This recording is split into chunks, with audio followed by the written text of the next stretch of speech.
Hello everybody, today we're going to check out handhelds older and newer in 2026, and there is a lot of resurgence for people to go and buy older handhelds, so I wanted to make this kind of a guide of what you should expect when you're buying a newer or an older handheld, because there is a reason that older handhelds are getting a resurgence right now, and it's not just because based of nostalgia. I think it's also some extra things. Without further ado, let's get onto it. This video will be done in 30 FPS, so you may see some things that are not exactly accurate to your eyes on how the games are playing, and I'm going to start from the lowest, earliest handheld that you can get. So first we have the Analogue Pocket. Now why this first is because it is meant to play physical Game Boy Advance and Game Boy Color and original Game Boy games. So for that, this is gonna be like considered the more older one that you can get in your hands to be able to play those games that maybe you grew up with, but because there are specific games that are only available in these consoles, and many players, especially when it comes to Tetris, I think a lot of people going back to the originals over newer renditions. Now this device is very cool because it is like a modern Game Boy Color, I would say, more around that. The form factor is more around the Game Boy Color and the original DMG, but it's slimmer, so maybe even Game Boy Pocket, I would say. That was kind of like the Color but slimmer, which was cool. But I think, in my opinion, this is really cool the most if you want to play a lot of different FPGA stuff, because you have the options to do arcade games, older computers, older consoles, and older handhelds as well. You have a lot of options to do here. So that is the unique perk that this one has, but also you can play your original cartridges. Like here I have my Metroid Fusion, my beloved, that I play a lot. And the good thing is also to mention about games of this era. Like you see here, these games are not meant to be played just once. You are aiming to play them again and again, beat them, find stuff you never beat before, and adapt into things that, that were not really just to be played by once. Because a lot of modern games these days, you just play them once and you move on.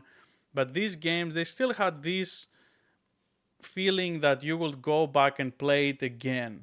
And they had like some kind of goals for you to go and do, especially for something like Metroid. But yeah, like this device is solid. Like it's one of the coolest things that you can get. It also has a dock that I use, and you can play accurately with FPGA like you're playing in a real console, and you can dock it and you get insane quality.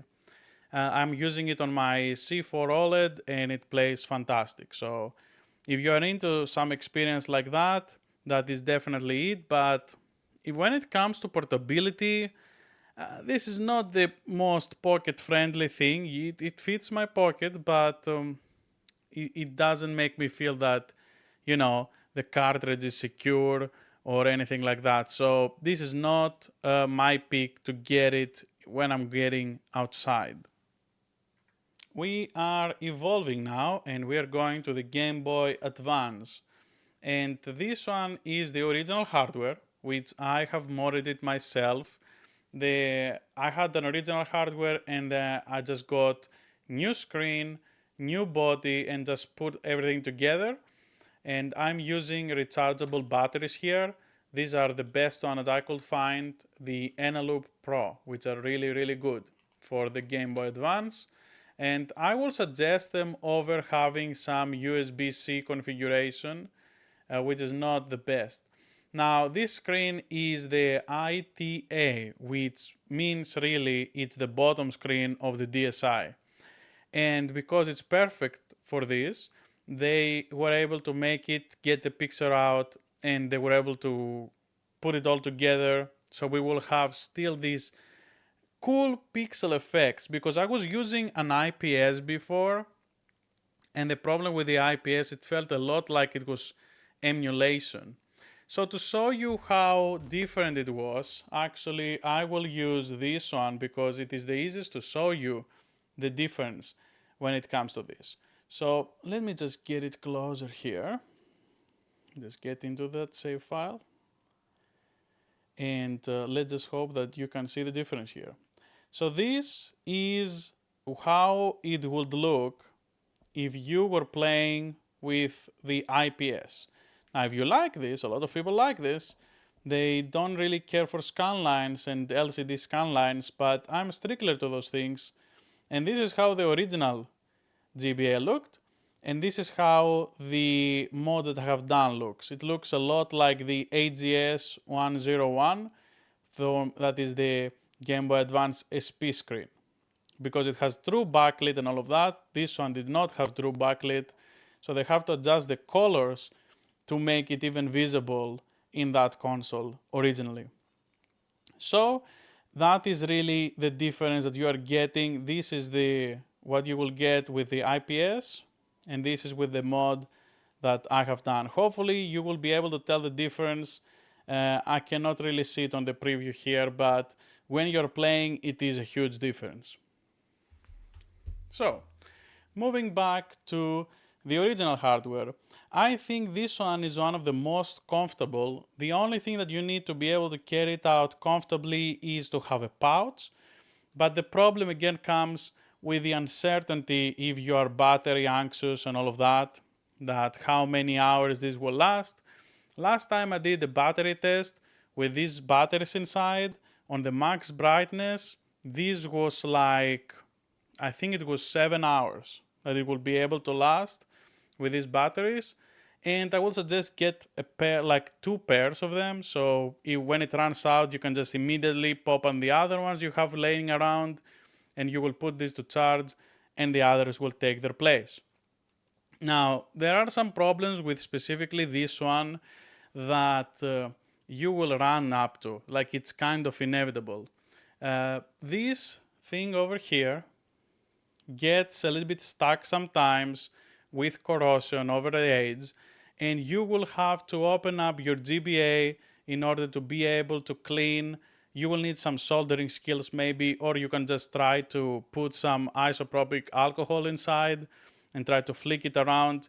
That maybe fix your issue if it's a little bit, but it is inevitable that eventually you will have to do this. Now, maybe in the years that you will have to do this, you don't even use this device anymore, but it is kind of inevitable in my experience that it will happen. I have had 2 devices of this happen. So yeah, like it's kind of inevitable. Even if it looks clean and everything outside and you clean stuff, it's still stuff gets stuck in there. So yeah, you will run into some issues. I think this device will need the most maintenance out of everything that I will show today. But if you're strictly to the original experience, this cannot get wrong. Like, you will get what you want, and with great brightness adaptation here. And I have soldered the sides wrong, so unfortunately you get to see this, that I have soldered it kind of wrong. But yeah, like this is how this works.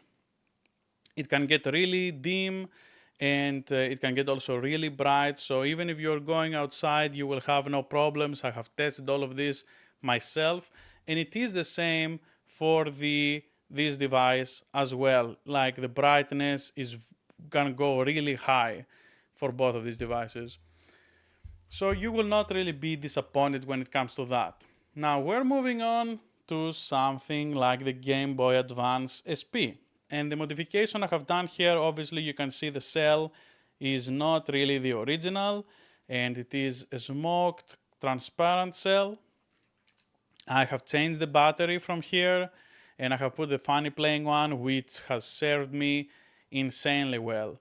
The battery life this beast gets now, it's crazy. Like, I could get 14 hours playing this game, playing Fire Emblem, this specific one. This specific one, this Fire Emblem game. I forgot the name. But that is how it works, and you just open it up. Now the thing is, even though you mod this one, if you're not gonna do, this is the AGS 101. So if you're going to play some specific games over here, like I have a flashcard over here, but if you're going to play some specific games over here, you will have to know that some things may not exactly work the same as a modded one, because the brightness here, you only have 2 levels. I think this is very bright. I think this is exactly fine. You can even play outside. I have tested it myself when I got it for vacation last year, and it works fine. The problem is the dimmest that you can get, it is not really dim. So when you're going in bed, this kind of burns your eyes. So it is not the finest experience per se. So yeah, like there are cool things about this, but there are also non-cool things about this. There is also to be said about the D-pad is kind of different from the original one, the D-pad that it had this one here. I think the D-pad here is more precise. It feels like more easily to press, but the L and R buttons are way worse. This is the bane for me because I have big hands. You can see like my hand and this little device. I have to kind of cram my hands a lot to be able to do this, and it doesn't really feel fun at all. And it is the same with the Analogue Pocket as well, because it has the same buttons over here and they're not the best. Especially there because they have the cartridge on top as well, doesn't feel the best.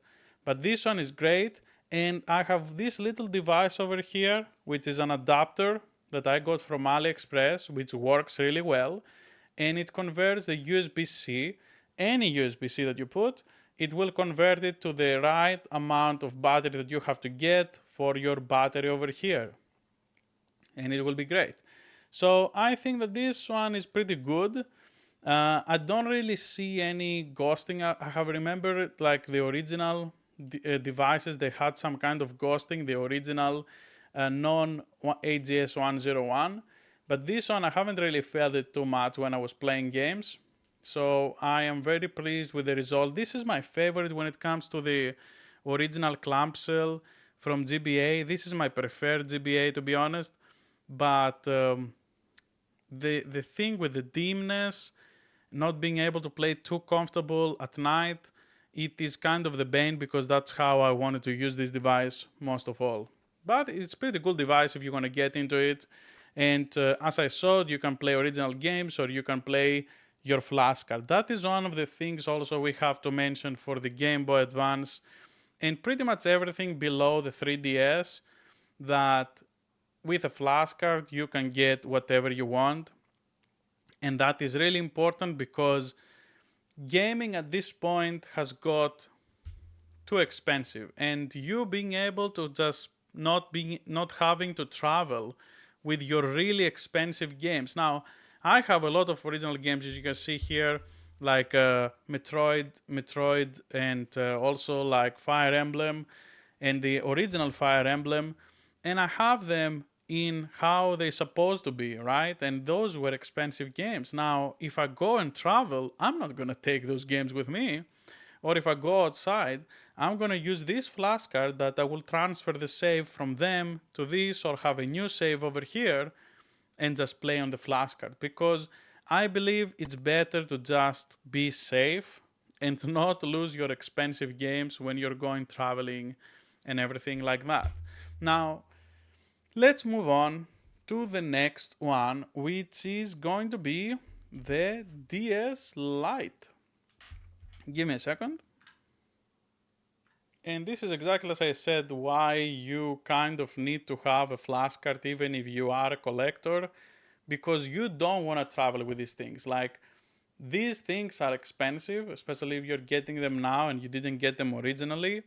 And yeah, like, it is not the easiest thing to replace, especially now that like you don't even see some of the games anymore come out at all. So here we go with the DS Lite, which I think it is the easiest and recommendation for anyone that wants to play GBA and DS game real cartridges, because this one is with the original one as well.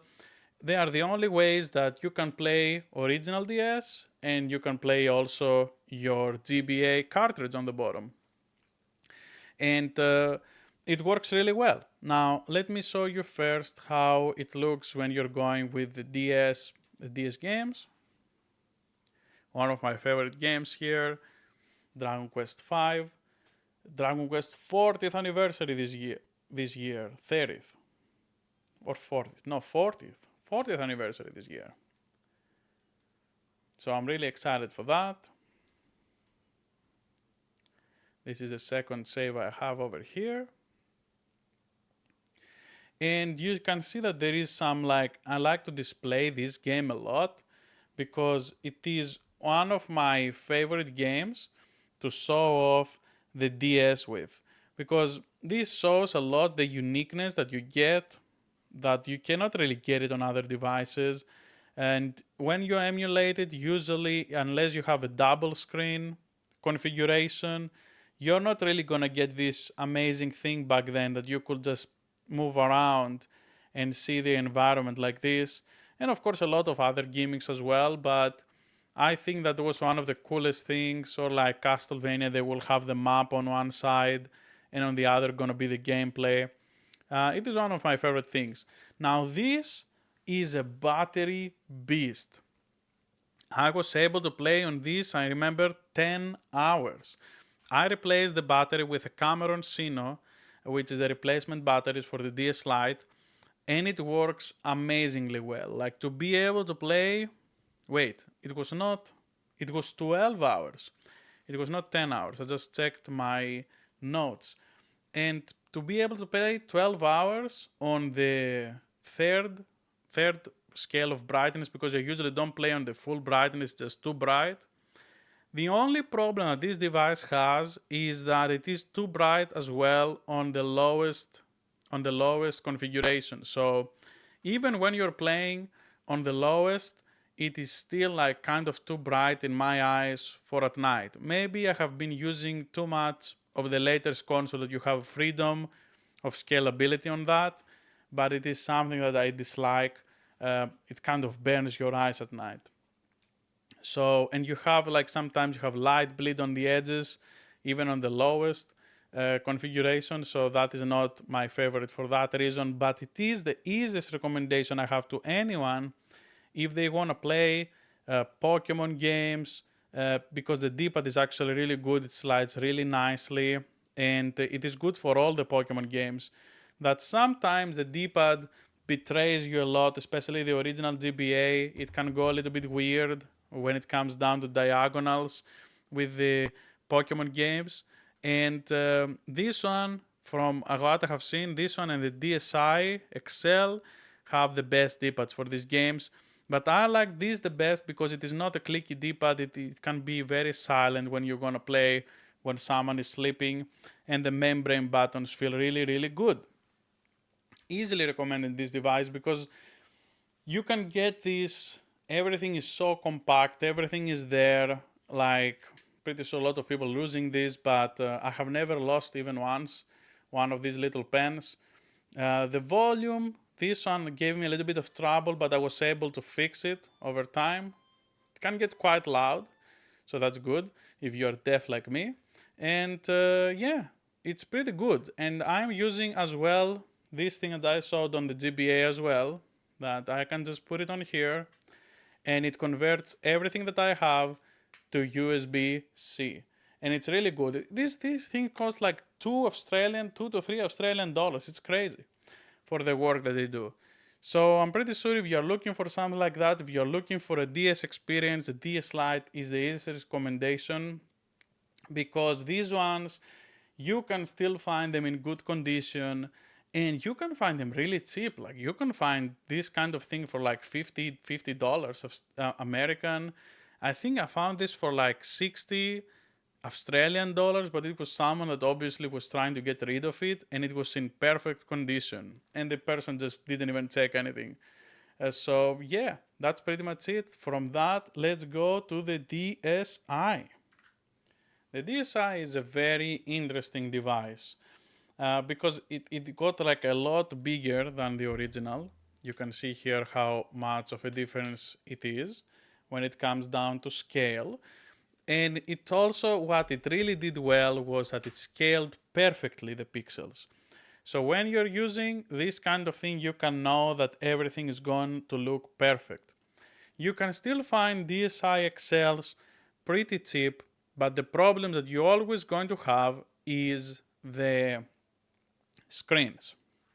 Now, it's been a lot of years, and most people that want to play those Pokemon games and all of those games with perfect pixels and all of that, and look well on a bigger one, instead for going for a 3DS, they would always go for the DSi because they knew the DSi XL, all the DSi XLs, as far as I know, both screens are IPS. And that means that it's really good quality for having like screen, really good viewing angles whenever you're trying to do. So like they are really, really good. And these help a lot. Now on this one, I have a flashcard over here. And I like the flashcards because, as I said before, you don't want to get your expensive games outside. Like unless you don't really care about that, or like you feel like you're always in control or something like that. But to me, this gives me anxiety. So I do this, and I think this is for the best. One of the things that I don't like, even though I like the D-pad, I don't like that it's clicky. You definitely gonna wake up people with this if you're playing at night. And that is really the sadness of this thing. Now, another thing that I didn't mention is that on games, you do not really get the chance, to be able to have adaptive brightness, to like change your brightness on the original DSi. Only you can do this with specifically flashcards that they have cheat codes inside that you can change the brightness with some button commands. But the DSi XL and the DSi, the normal one, when you're holding the select screen, you can kind of change the brightness by yourself. Like you don't have to depend on it. So it works pretty well like that. Wait. Maybe the flashcard doesn't do it. Okay. Maybe the flashcard doesn't do it, but normally you do this pretty well. Now these ones, you can even software mod it if you don't want to get like into these kind of like flashcards. But I think the flashcards are pretty good because I can still use the same save files over here. So I don't get it for my only device. If I had only one DS, I will definitely just use the software mod. But I think that is also why it's a lot popular, because you didn't have to depend on the flash cartridges. But the flash cartridges right now, these are copies of the originals. And I have to say that these cartridges are now costing like $2, 2 Australian dollars on AliExpress.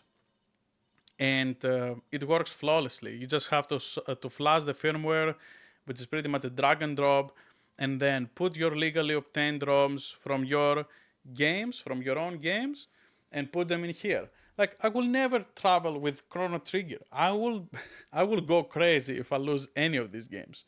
So yeah, pretty much that. Like I think it's a good idea to be able to store your games locally on this thing and just enjoy them here. And to be honest, I have to say, sometimes it's okay if you go and try to buy a game that you wanted to buy and you find it to some like absurd prices.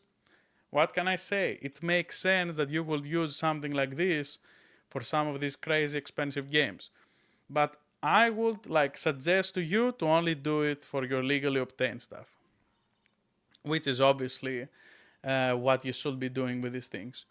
Because that is the helpful thing. Like you can just put this in there and it works like you have like a big SD card or something, and you have all your games inside there with the save files that you can transfer actually using the checkpoint on a 3DS. a checkpoint app, you can transfer from your physical cartridges and all of that your save files, which is pretty cool. And you can even use them on the emulators over here.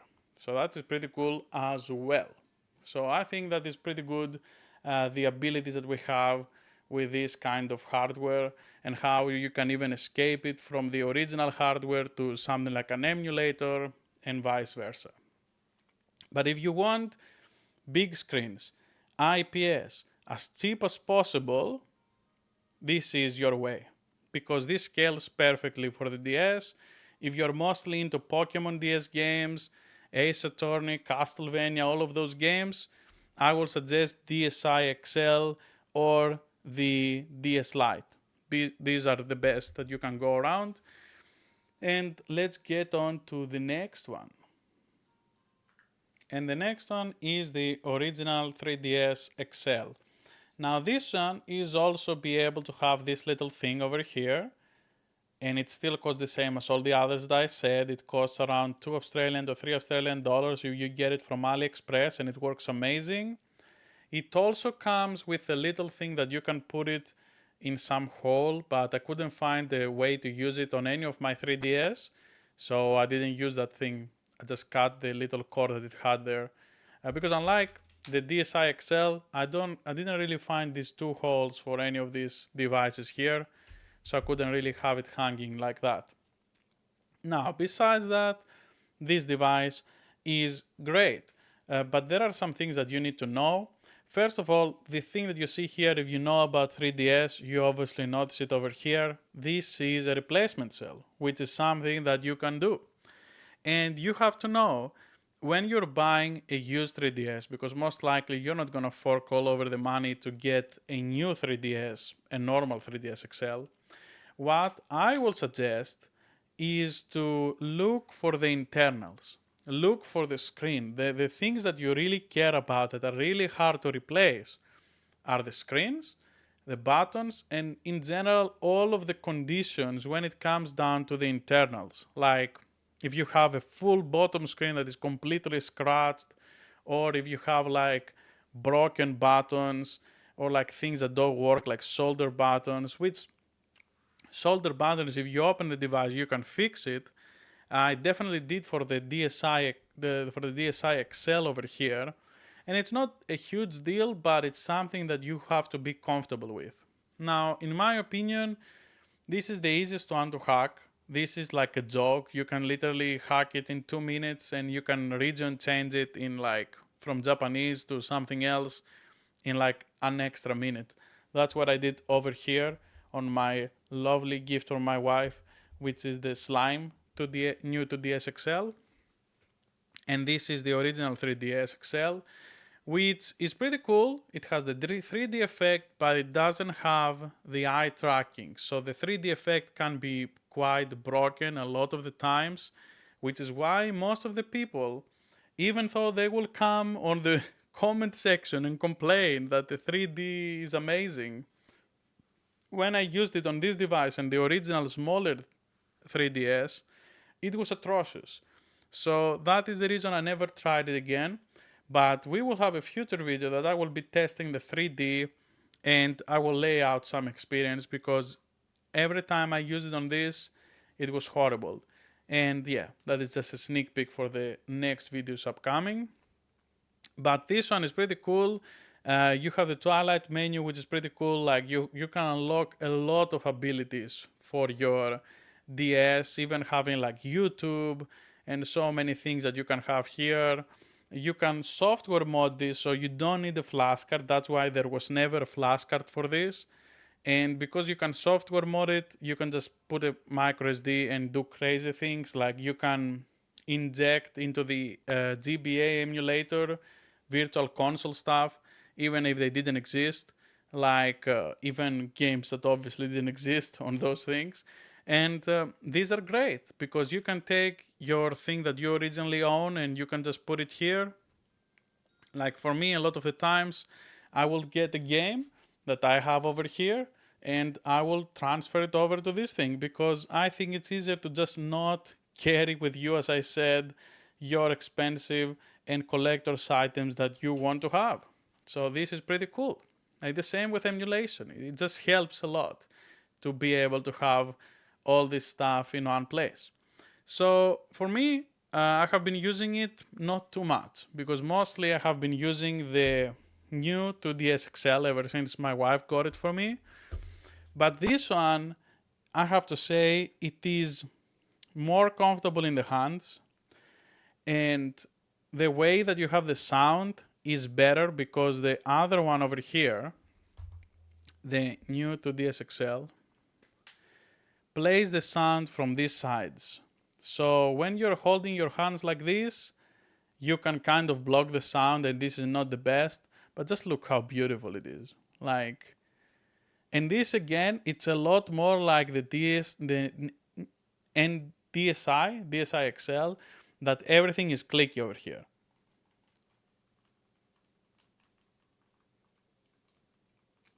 So that is something as well to have in mind. And the power button is kind of stupid. Like, I wish they just had it over here. I'm not sure why they put it over there. Not really great. And when you compare them, I just like this feeling more over the iPhone. This looks like an iPhone kind of thing. Sorry for that. This looks like a kind of like an iPhone, and when you open it, it doesn't look the greatest when you compare like the visual experience that you can get from each. But this one is more powerful. And when I was playing things like Monster Hunter 4 Ultimate and Monster Hunter 3 Ultimate, I would obviously play them here over trying to play them there.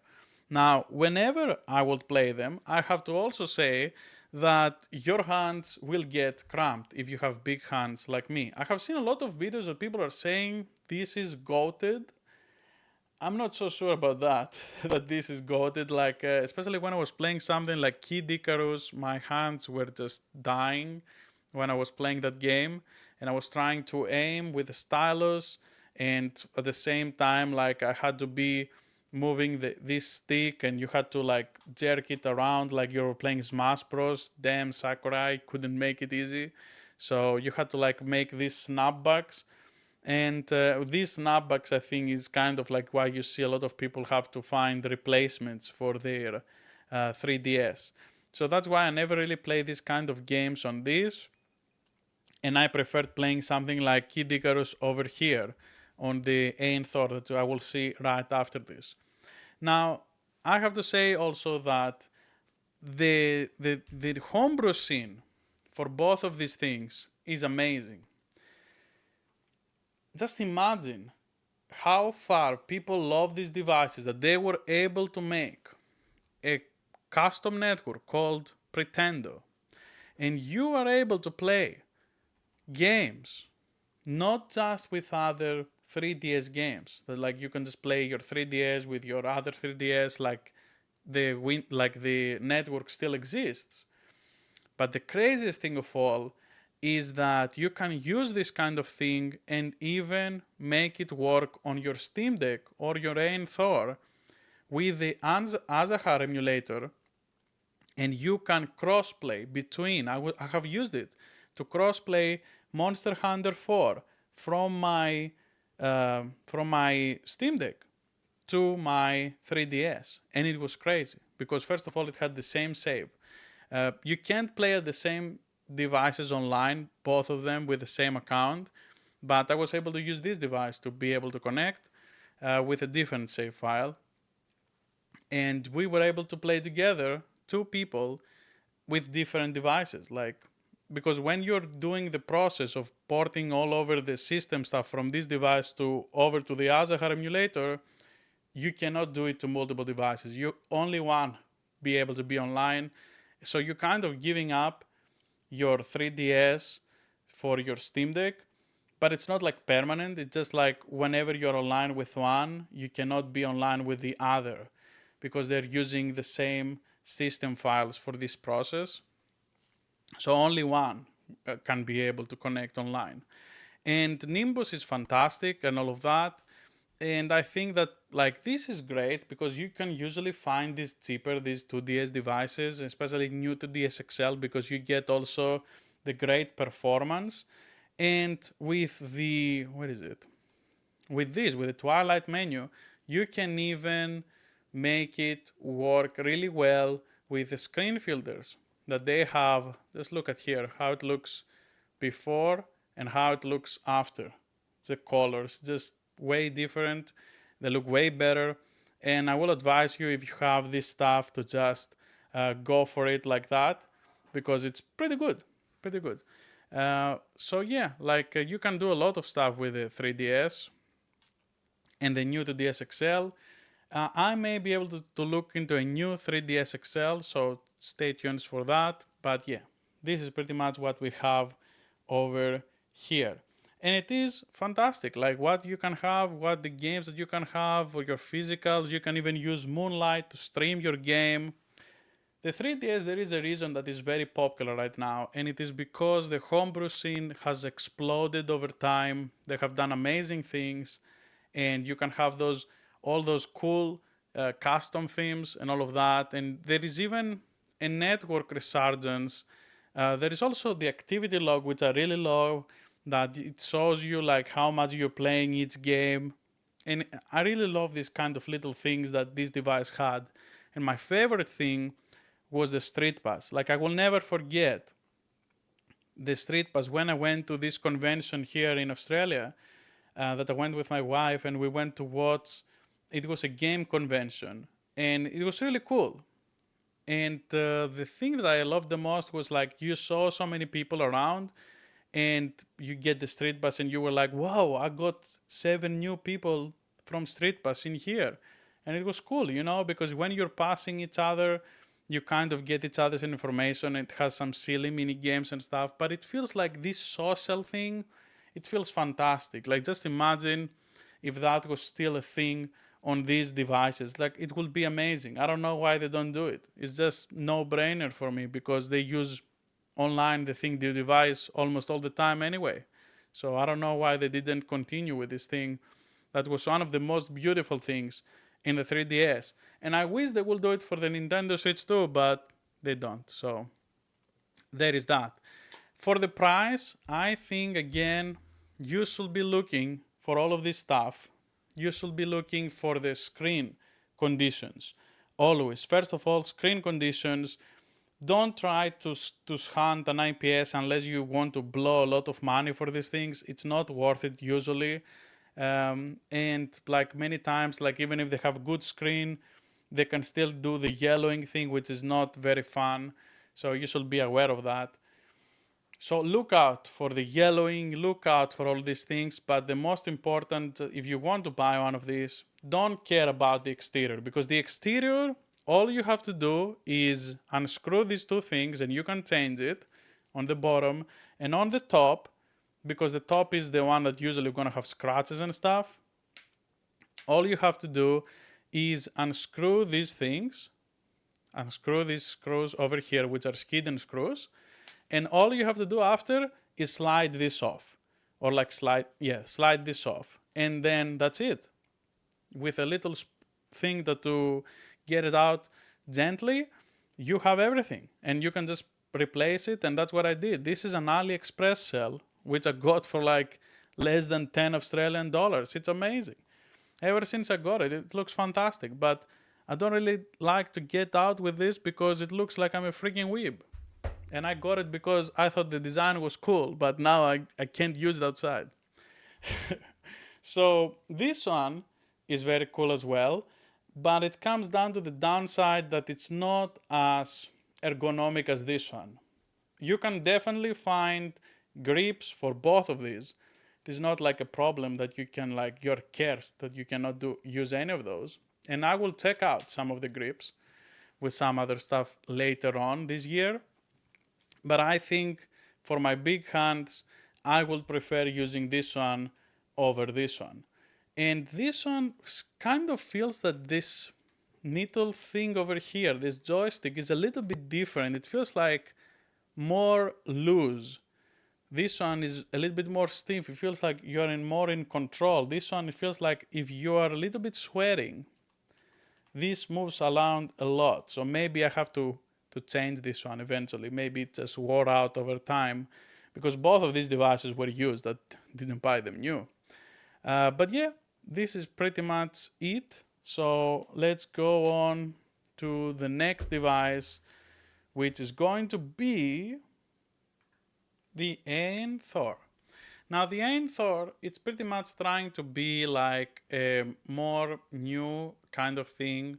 It's an emulator with two screens, and it can play really well and low powered things like 3DS, DS, GBA, PSP, GameCube, Wii, PlayStation, PlayStation 2, Switch, and like sometimes other stuff as well. Now, of course, again, when it comes down to this stuff, always use your own ROMs for two reasons. First of all, it is for your own safety, but second of all, is because every time I see someone having something booted up with 1000, 10,000, all of the game ROMs of something, they don't end up playing a lot because they like the idea of owning everything, but in reality, they don't because they're not gonna play those games. So I will suggest you to only use the things that you really want to play. Don't get 1 terabyte cards to fill it with so many things that you're never gonna play. It's better, even if you think that it's worse, to put on the SD card, move on the files from here to here, and all of that. But I think in the end, it is way better to be able to use the device like how you actually want to use it, play the games that you actually want to play, and nothing else. So yeah, for that thing, I think that is just pretty much saying it everything. Like you should be really just focusing on to play what you want to really play and not just put like 1000 ROMs that you're never gonna play, because that's kind of a waste. And you're kind of getting too much, speaking from my experience as well, too easy choice paralysis. And to show it over here as well, in case you skipped the video, I own all this stuff that I have on this thing, so yeah, in case anyone wants to say otherwise. But yeah, like I like it a lot because I was able to move my save file from this physical cartridge using the checkpoint app on the new to DSi XL and just port on the save and put it over here on the emulator, which kind of makes the games, the 3DS games, they look like remasters. If you put it like next to next, let me just actually do that. Let me just put it next to next. All right, and here we are. These are different cities, but I'm pretty sure it's gonna look the same over his shoulder. And you can see like how much brighter it looks on the OLED and all of that, and how it looks on the original hardware that is more like 480p, and this is like 4 times up the resolution. So I'm pretty sure you can see like the pixelation from over here to over here, that it just looks like a generation leap for this game. And of course, it's not like that this is bad, but the problem that I had is playing over time with this little thing just gets more and more increasingly difficult for my hand to keep going. Maybe getting a grip will be helpful, because there is a grip also for this little thing over here. But I think that, oh, the time changed. And I think that this is definitely going to be a really better experience, because you also have like this will act like the new 3DS, that it has like the little nibble over here. So you have actual real control of this. And yeah, the buttons just feel obviously more refined on this one. But sometimes I feel like the B button gets a little bit stuck. So there is that. Like sometimes the buttons can get a little bit stuck of this on this one. But it's not at the end of the world. If you put a little bit of alcohol, it's just good to go. But outside of that, I think the experience is definitely better on this. And if you're playing DS games as well, you have retro achievements and everything before the 3DS. You kind of have the retro achievements going for everything, even GameCube these days. So that is good. But I have to pre-emphasize with something I didn't mention all this time. Setting this up is actually not easy. Like, you have to watch a tutorial that can be like an hour. This is my first ever Android device, and probably my only Android device when it comes to emulation purposes. So yeah, I don't think that this is the end game for me. I'm not going for anything else. So don't expect to see new Android devices and what is the next best and all of that. This is it. And this works great. So as long as this works, I'm gonna be using this. It is great and all of that. And I think that if you're trying to do what I said, you're not gonna be left disappointed with this. But there are some games like let me just show you. Actually, it's easier to show than try to explain. Let us on Fire Emblem Awakening, right? I was making a new save file here because I was like, didn't need to use the previous one I had. And where we're going to something like this over here, right? Let's just say fight. Start the fight.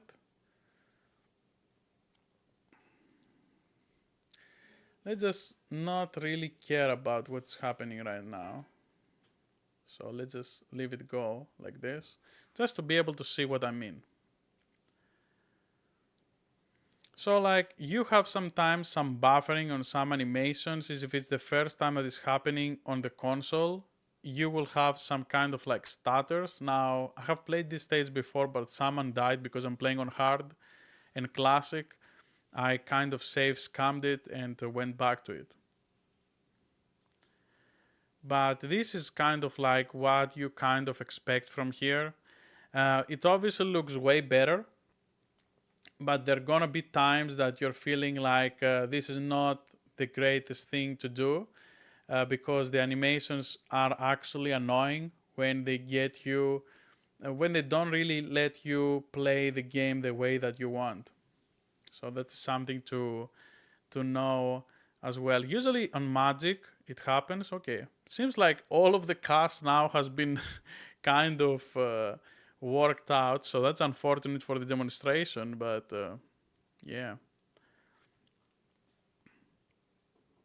Oh, okay. Someone died. So this save doesn't count. No one saw this happening. And yeah, like this is pretty much what I meant.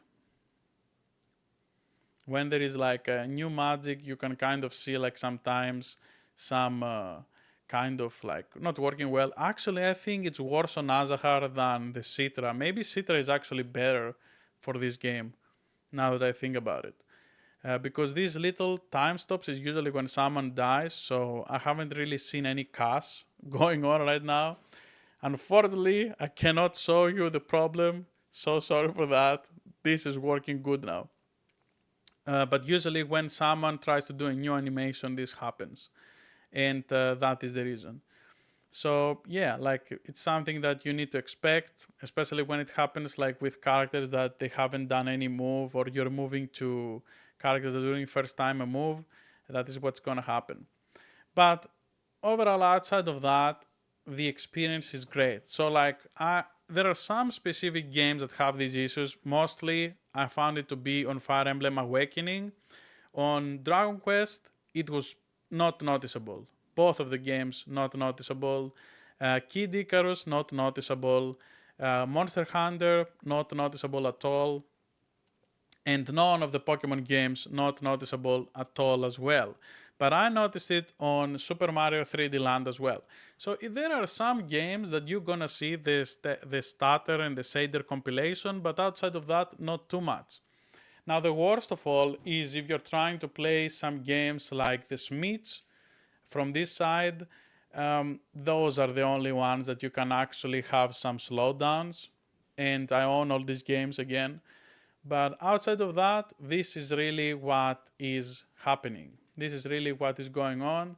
But if you're dedicated to make this work, because it needs some work with front ends and all of that, setting it up, putting on the files, transferring over your save files. But if you're dedicated, you get rewarded, because this is a really cool experience, especially like if you're playing visual novels and stuff like this. It's pretty cool. And you can even play like normal PC games with Game Hub and stuff like that, which is really cool. But yeah, enough guessing about this device. I have made other videos guessing about this. So there is that. And the battery life is pretty cool. It's actually way better than the 3DS, both of these that I have. It is way better when you're playing 3DS games because it uses only like 3 to 4 watts at most. And there is no noise because when you're playing like higher games, there is some noise, there is some heat going off. And that is why I dislike playing very power heavy games. But when it comes to like those 4 to 5 watt games, this is incredible because it doesn't do any wheezing, it doesn't do anything else, and you're playing like you're playing it on the original. All right, and we are entering now the modern console era, which is the Switch Lite. Now, for me, from the Nintendo Switch lineup, this is my preferred. This is my favorite, and I even have two of these because I wanted to have like one that is not modded at all, like because I have modded the sticks on this, and I'm planning to mod the screen as well on this, and I wanted to have one that is completely new, nothing to be like modded, and this one to be the modded one. Because I also really dig the Pokemon design on the bottom. It's one of my favorite series, and this is one of my favorite generations. And yeah, that is why I dig it a lot. And you may have noticed that I really like the silver kind of color on this. Now, the problem with this is that the games that are coming out for this console over here, even the first party games, they are not really what you would expect, what you would think to say about something like a handheld device like this one. Like, let's be real. The games, the experience that were made for this, they had a lot of character. They were like mostly about like being a handheld experience. Most of all, like that is why you were getting this device, and that's why this experience is so unique, and it has so much character packed into this little thing. And when you're moving to the modern consoles with these bland themes and all of that, it feels like some things have been lost. Some things of like fun for the user have been lost. And for that, I think that this actually kind of is inferior experience because this device tried to be a hybrid. And when you're trying to be a hybrid, it was mostly leaning on docked experience. But at the time, we were lucky because even though this was meant mostly for the docked experience, the resolutions were very close. So if you were making, like you were not really getting insane increases from like portable play to the normal play, right? Because you couldn't overclock and stuff like that. So the clocks were not crazy different. So you were getting kind of like similar performance from between the modes. Most of the times, usually the handheld mode will have the worst mode for every game on the Switch, but that is just how it went. Because some games will optimize mostly for the TV experience. And that thing now, it has been getting worse with the Switch 2, as I said on yesterday's video, that things are getting out of hand with the handheld optimization. But besides that, this device is really cool because first of all, it has like usually like the Switch games run like 3 hours, 3 to 4 hours. I never really played a game like that lasted 2 hours on this device, and this device is being used for years and years, a lot. So this is not like, oh, this is the new Switch that just came out, so the battery is good now, but then it will get worse. This is just really good and actually abused because I was not using the original charger for this. I was using my SteamDeck charger after I got it for this.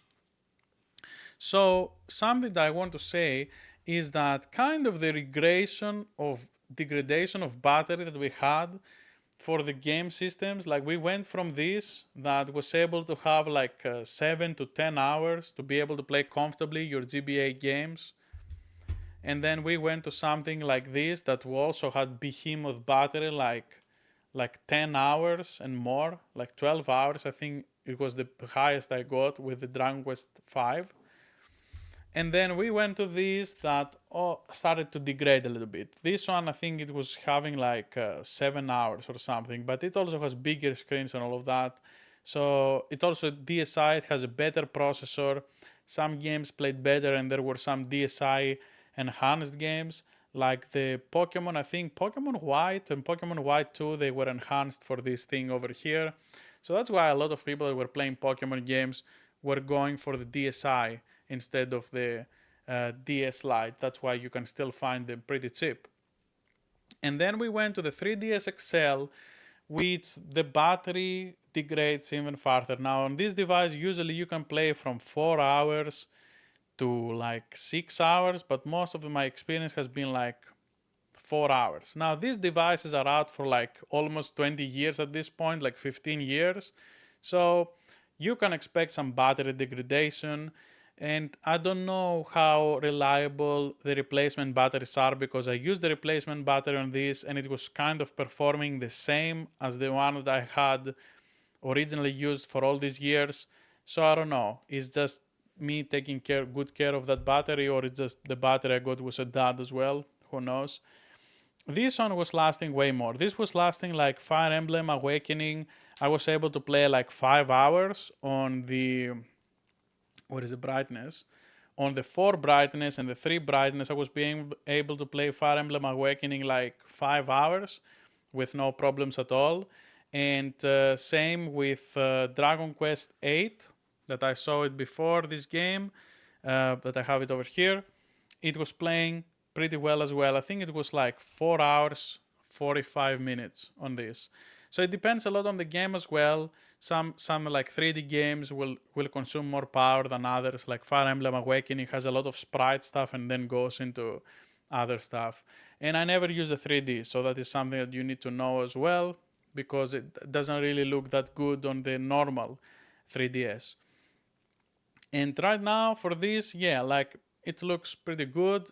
It's still like you're running, even if you're saying that you're running like 3 to 4 hours at the worst right now on these devices for some games, you still get a lot more than, the Switch 2, the battery life. And this one over here, it has pretty good battery, as I said before, because it has like three hours, I think, is usually what you will get. I remember like you can see some battery tests from Open Surprise. That guy has like the god of battery tests for these things. So you can take a look on them, and he does a really good job. And yeah, like you can expect some really good results to be able to see all the different versions of the Switch, how good they're doing with battery life.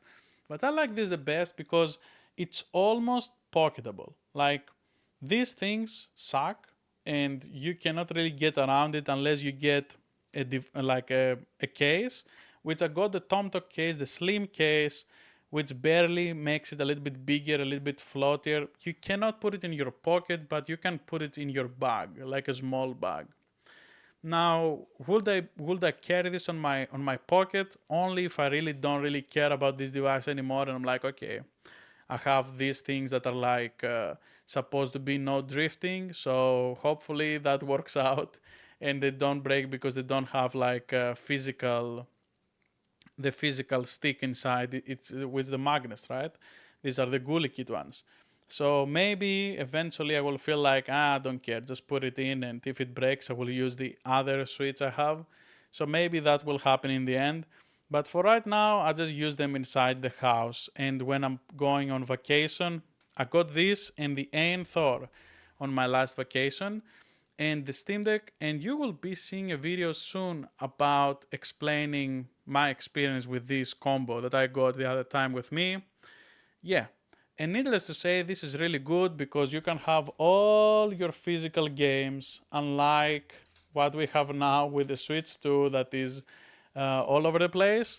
All your Switch 2, like the Switch games, you will be able to just plug them in and play, which is something that I really appreciate for all the handhelds over here, except this. So yeah, like you can just enjoy plugging in the game and you don't have to think about downloading stuff or whatever. It just works. So let's move on to the next after this, which is the next generation of what happens after the big switch effect took off. Now we're going to talk about the Steam Deck. And you can see the difference between the size of the Switch Lite and the Steam Deck. It's just the thickness and all of that. It's just hugely different. I'm holding like a huge thing, but it's comfortable. Like it's huge, but it's comfortable. But in my experience, if I'm playing stuff like visual novels, unless I'm in bed, this is not the comfiest to go with. I think actually the Switch Lite or the AYN Thor, if you can play them there, is the best pair if you want to play some visual novels. But the Steam Deck is also great because it has a really good screen. The only problem it is that it is heavy. And because it is heavy compared to the other devices, when you're gonna cozy up and just read the visual novel that you just press next, next, next, or if you're lucky, the game has an autoplay, then it kind of feels like, you're doing too much work for this game. But when it comes down to playing like other games, like actual like gameplay, like more complicated gameplay, if I'm playing something like God of War, obviously I don't want to play on these flimsy little sticks. I want to play on a full-on controller. So this device, while you can do a lot of stuff, this is, as I said before, one of the best one in all devices. It's still, when it comes down to some aspects, you may prefer some other devices like this over this. But this can do it all. It can be YouTube, it can be remote play, it can be even PS5 remote play, it can play native games, you can use frame generation. A lot of games look way better on the handheld than on the Switch too. And they have more battery life on this as well. This is kind of the king of customization. You can customize the kind of themes that you have over here. And if you look like how it normally looks, the Steam Deck is completely different from how I have it here. You can have it even to use emulators. So like you can play Monster Hunter Ultimate, Monster Hunter 4 Ultimate, connected with a real 3DS with your friends on a real 3DS. If you really want to do that, you can do that if you have a real 3DS. There's just so many things that you can do with this device that is just amazing. And when it comes down to playing like some more arcade stuff, I prefer playing them actually here because of the OLED screen and because of the good T-pad over here. Because when you're playing precision games, I don't like to play them into any Switch device. Even this that has a D-pad, it is very loose, and this one is way more tight, and it feels way better when you're sliding in the D-pad around. So yeah, I think that this is pretty good, and if you're into more experience that require full controllers, I think that you cannot go wrong with this. This is still the king because it has the OLED, it has pretty similar performance to the Switch 2 for most games. And there are some exceptions that I'm really happy for the Switch 2 that they have some games like some Ubisoft games that run better and they look better than the Steam Deck. Some don't even play on the Steam Deck at all. So that is really good to see. And I'm really happy to see how this has gone all here.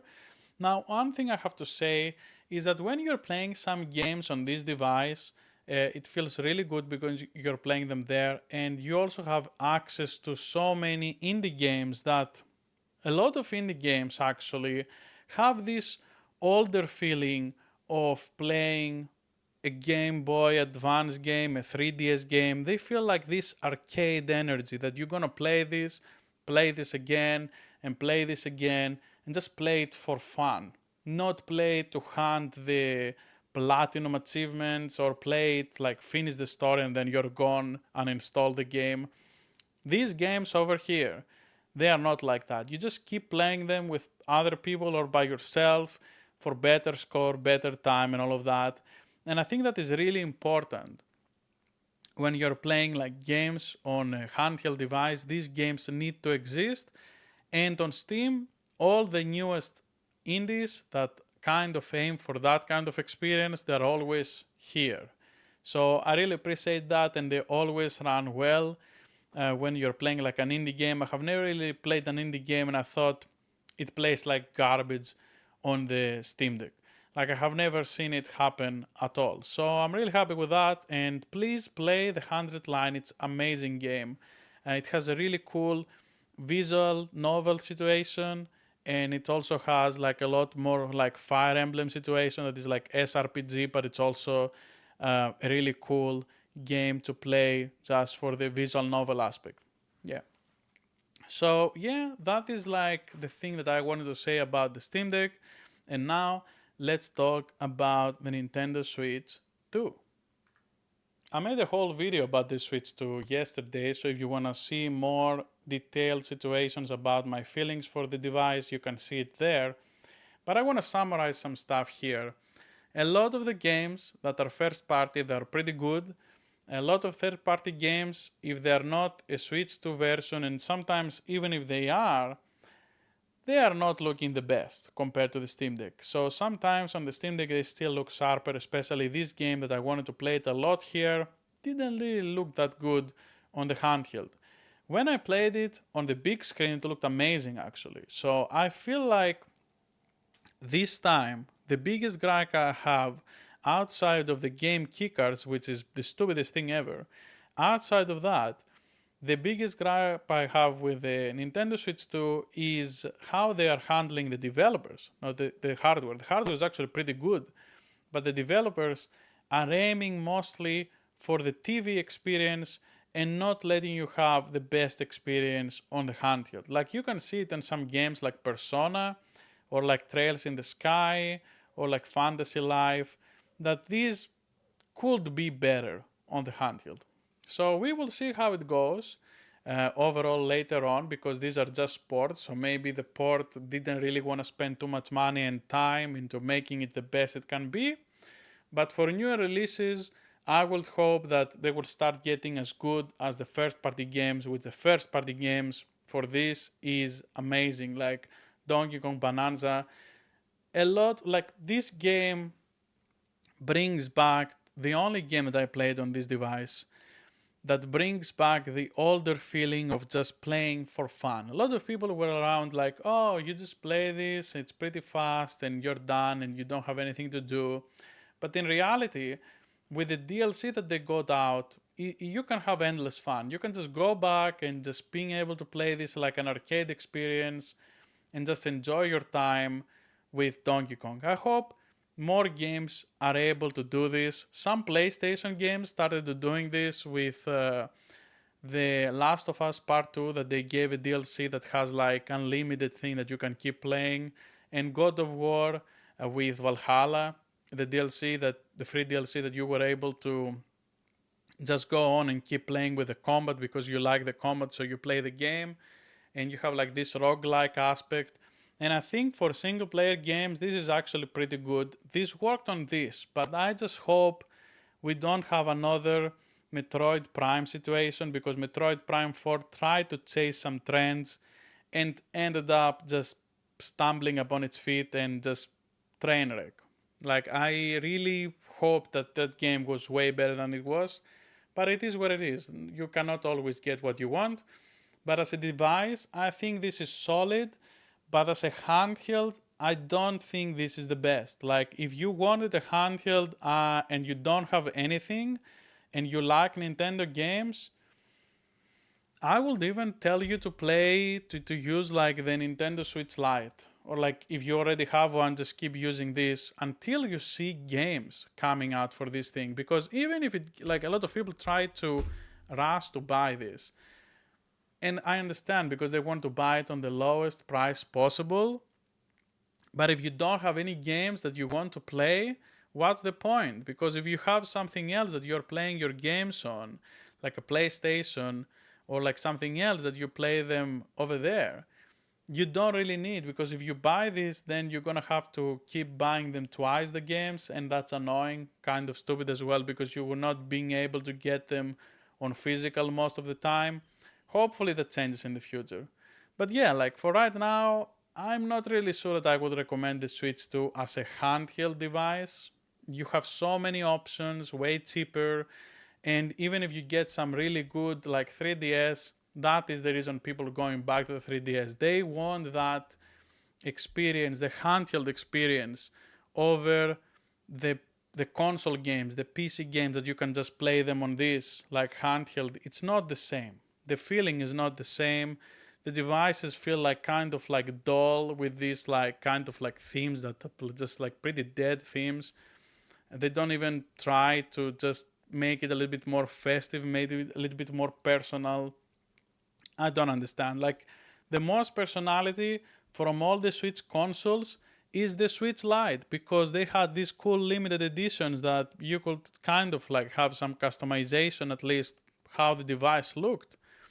And yeah, that's pretty much it. Like I just hope they get right with the game kickers at the very least, and developers start to develop more in case to have like better handheld experience, because the battery is pretty abysmal. It's usually around like 2 to 2.5 hours for the Switch 2 games, and that is the same battery you get on the Steam Deck without even trying to get more battery, because you can do a lot of stuff on the Steam Deck, you can get more battery. But yeah, that is pretty much it. Those are my opinions about this stuff. This is a huge video. Of course, they're gonna be everywhere for like each device that I'm talking about. They're gonna be timestamps. So yeah, that is pretty much it. Like my favorite device that I would suggest actually is the DS Lite. If you want something really cheap that plays a lot of physical stuff, this is the case, and you can just use your your cartridges like flash cartridges from DS and GBA, so you can play a lot of your physical games without having to carry them with you all the time. And the 3DS also is a really good option because it just has a lot of fun games that you cannot really get them anywhere else, and you can still play DS games, and you can even play GBA games if you get into the software modding kind of things. And you can even still play online games, some of them online. The thing is keep expanding. So that is pretty much it. That is how I wanted to end it up.